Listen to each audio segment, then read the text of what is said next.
The article I chose is called Underrepresentation of Minority Students in Gifted and Talented Education, and it's written by Lydia T. Anguiano.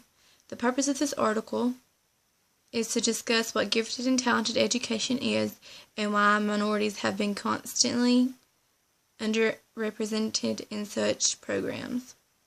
It talks about how gifted and talented is considered special education, and a big part of the article goes throughout in explaining how it's tied into special education. It says gifted and talented education falls under special education because it serves a special population with special education needs. Specific testing is conducted and test results are utilized to determine appropriate placement services based on each student's needs.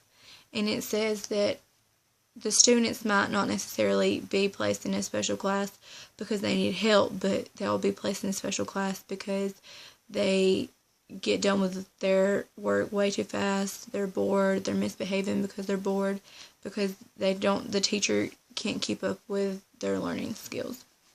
And then it says that causes of underrepresentation of minorities in gifted and talented education has several components. Students with gifted and talented exceptionalities come from all cultural and socioeconomic backgrounds. Since there are no inherent intellectual differences among ethnicities, there should be an equal distribution of needs and exceptionalities throughout all cultures. In the case of minority students, only one half of the eligible students are identified and receive services. The identification of culturally diverse, gifted, and talented students is complex. It's a process which must not be taken lightly. The main reason for underrepresentation is use of culturally inappropriate assessment instruments and testing procedures.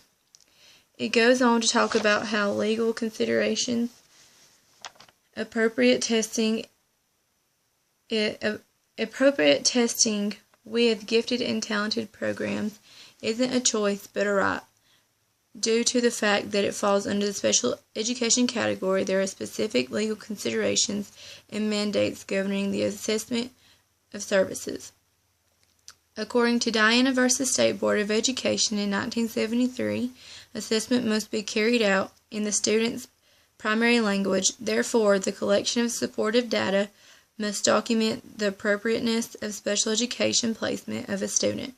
The 1995 Public Law 93-380 Equal Education Amendment of 1974 stipulates that testing must be conducted in a non-discriminatory manner. And then it goes on to talk about some recommendations, and I just summarized it. It says that gifted and talented education helps all students because the high-achieving students positively impact other students by motivating and raising standards. Social barriers should be eliminated so that the thought of school and education are no longer thought of as a bureaucracy controlled by whites who minoritize and have no right to question. It's always in everybody's best interest to correctly test all students so there's an equal opportunity. And that's my article.